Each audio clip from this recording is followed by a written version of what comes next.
True Crime Never Sleeps podcast. I am your host, Larry Lease, and on today's episode, we're diving into the life of Michael Franzese.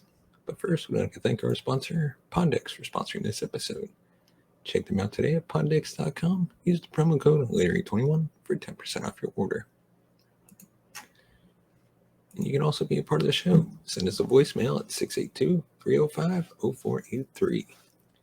And now on to today's topic. Michael Franzese was born on May 27, 1951, in the Brooklyn borough of New York City to John Sonny Franzese, a Colombo crime family underboss. Although Michael had initially questioned his actual biological father, Franzese had initially believed that he had been adopted by John after his mother divorced Frank Grillo, whom Franzese thought to be his biological father. Michael says he had gone by the name Michael Grillo until he was 18 years old. However, it was later discovered that John, already married with 30 children, had gotten a 16-year-old girl at the Stork Club in Manhattan pregnant with Michael. So she married Grillo to avoid having a scandal surrounding having a child out of wedlock. After the mob allowed John to divorce his first wife, Grillo disappeared, and he married the 16-year-old. Franzese later moved to Long Island after finishing high school. He entered a pre-med program at Hofstra University in 1969. His father originally did not want him to be involved in organized crime. However, in 1971, he decided to drop out of college to help his family earn money when his father was sentenced to 50 years in prison for bank robbery in 1967. Michael became acquainted with his father's friends such as Joseph Colombo, and according to him, later became inducted as a made man on Halloween night in 1975. As part of the ceremony, Michael Franzese took the blood oath and swore omerta. He took the oath alongside friend Jimmy Angelino, Joseph Perrano Jr., Salvatore Vito Guzzo Sr., and John Minerva, all of whom, except Salvatore, died violently over the next 20 years. Although Franzese recounts the ceremony had taken place in 1975, membership books reportedly were not reopened until 1976. He was briefly mentored by Colombo soldier Joseph Vitaco, however you say his last name. During the late 1970s, Michael Franzese met with the Gambino crime family boss John Gotti, who was then a soldier. Angelo Ruggiero was also present. Michael was contacted by a flea market owner who complained that his partner was using and selling drugs at the market in Bay Ridge, Brooklyn. Michael agreed to frighten him and become the new partner. Michael sent Colombo soldier turned informant Anthony Saravola and another member who remains unidentified. Gotti, however, claimed that the scared-off partner was an associate of his. Michael later expressed admiration for John Gotti, citing his strict mobster lifestyle and his overwhelming ego. In 1981, Michael was contacted by Lawrence Salvatore, who had developed a scheme to defraud the federal government out of gasoline taxes in 1985. Lawrence was being hassled by criminals in California and offered Michael a percentage if he would defend and solve the issue. The pair set up 18 stock-bearer companies based in Panama. Under law at the time in Panama, gasoline could be sold tax-free from one wholesale company to the next. Michael partnered with the Russian mafia in Brooklyn in the gas scheme. The wholesale gas was sold to one company but shipped to another company, while a third company, a dummy company, was sold the gasoline on paper and would forge tax documents for the company that received the gasoline. Michael's crew was then able to collect and pocket the 9 cents per gallon of gasoline in federal tax. Once enforcement agents attempt to collect the tax from the dumping company, it declares bankruptcy and the daisy chain would continue. The gasoline supply between 1/3 and 1/2 of all gasoline sold in the New York metropolitan area. According to officials, Michael kept 75% of the profits, making $1.26 million per month. An associate also later testified that Michael personally made $1 million per week from the gas One character, Larry Iorizzo, he's the guy that came to me initially with the idea for this scheme. He was a character, 6'5", 450 pounds. I think he hit 500 a couple of times. He was a character. You know what? He did turn informant on me. I was disappointed because for 7 or 8 years that we were together, we never had an argument. I think one time I was upset with him, one time because he did something he shouldn't have done. But other than that, we made a tremendous amount of money together. Our families were close. His kids called me uncle. My kids called him uncle at the time. We were very, very close, made a tremendous amount of money, and we had a lot of fun together. Michael claimed at the height of his career he generated up to $8 million per week. Revenue officials estimated $250 million in gas tax was stolen in New York State per year, before moving on to Florida, which was estimated to have lost $40 million to $250 million in stolen gas tax. Authorities believe the money was laundered through Michael's film production company, Miami Gold, to offshore bank accounts in Austria and Panama. Michael bought a home in Delray Beach, Florida, and in 1986, Fortune magazine listed Michael as number 18 on its list of the 50 most wealthy and powerful mafia bosses. Vanity Fair cited him as one of the biggest money earners for the mafia since Al Capone. He was referred to as the Yuppie Don in the 1980s and as Prince of the Mafia. During the 1970s, he began to enter the world of legitimate business, and by the mid-1980s, he had a stronghold on various businesses such as car dealerships, leasing companies, auto repair shops, restaurants, nightclubs, movie production and distribution companies, travel agencies, video stores. By 1980, Michael was a partner with booking agent Norby Walters in his firm. Michael's role was to intimidate existing and prospective clients. Michael would later testify he provided the initial $50,000 to Walters to start his agency booking company with a 25% share of any profits.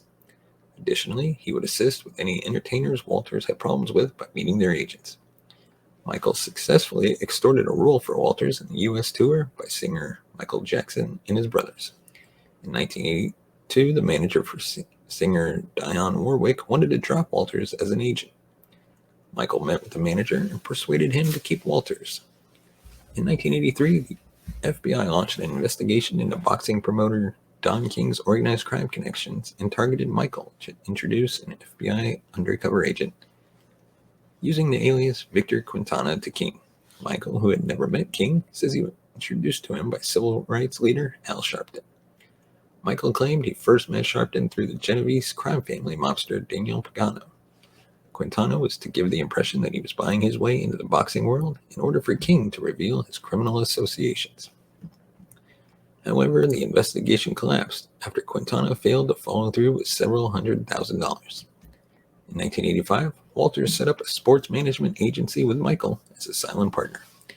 At a meeting, he agreed to hand over $50,000 in return for a 25% interest from the sports agency. Michael was the president of Miami Gold, a film production company that produced the 1986 film Knights of the City. And now we're going to dive into his indictment in prison. But before we do, please hit that subscribe button. Give us a thumbs up if you like our video. Subscribe to the channel. And if you like our content, consider buying us a coffee at buymeacoffee.com/TCNS. In April 1985, Michael was acquitted of racketeering charges. In another case, in December 1985, Michael was charged in both Florida and New York in regards to counterfeiting and extortion from the gasoline bootlegging racket.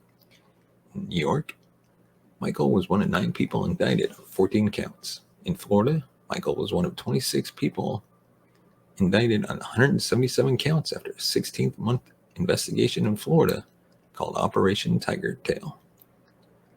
Lorizzo, who was already sentenced to 5 years in order to pay $1.7 million for his role in the theft of $1 million in gas taxes and placed into the witness protection program, began testifying against Michael Franzese and others in their operation in March 1985. On March 2, 1986, Michael Franzese pleaded guilty to 1 count of racketeering conspiracy and 1 count of tax conspiracy.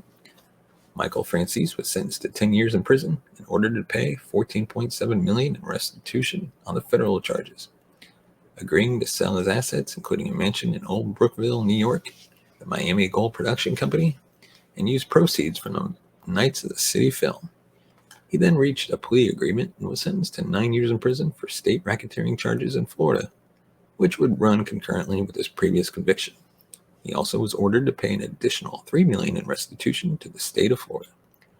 Michael was subpoenaed to testify at Walters' trial in March 1989, as Walters had invoked his name to frighten college athletes into signing management contracts, including Maurice Douglas. In exchange for his testimony, he was given immunity from prosecution in the Walters case. Walters was found guilty, fined over $300,000, and given a sentence of 5 years, with the judge in the case citing the importance of Michael Franzese's testimony. After Walters' conviction, Franzese was released from prison on parole after serving 43 months. In September 1990, Walters' conviction was overturned by the 7th Circuit Court of Appeals, citing a technicality. On December 27, 1991, Michael Franzese was sentenced in New York to 4 years of federal prison for violating the probation requirements from his 1989 release. Michael Franzese had been arrested in Los Angeles on a tax fraud accusation and was sent back to New York for the probation hearing. In court, prosecutors complained that he had only started paying the balance of his court-ordered restitution payments earlier that year. The prosecutor said, quote, "Mr. Franzese has led the government on a long, merry chase for a number of years. He gave us nothing of value about anyone in Cosa Nostra. We essentially view him as a con man." The prosecutor said that he was no longer considered by the government to be a federal cooperating witness because of his parole violations. He was released from prison on November 7, 1994, retiring from the mob in 1995 by moving to California with his wife and children. The relocation was also a result of receiving multiple death threats and contracts on his life, including one approved by his own father. Since his release in 1994, Franzese has publicly renounced and denounced the life of organized crime, stating, quote, "I never glamorize my mob life. It's an evil life, and I don't know one family that's part of the life that hasn't been totally devastated." He's since become a motivational speaker for youth at schools, prisons, and other venues.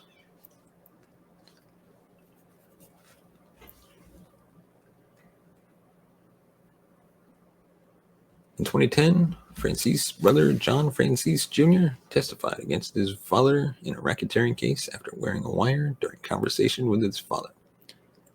Michael described his brother as a nobody in the mob life, and that his father felt sick that his son had betrayed him like this. His father was sentenced to 8 years in prison and was released from prison in 2017 at the age of 100, dying just 3 years later. Let us know your thoughts in the comments section below. If you know much about Michael Franzese, let us know. As always, find us on Facebook, Twitter, and subscribe to the podcast on all major podcast platforms. As always, thank you so much for watching and listening. We will see you next time.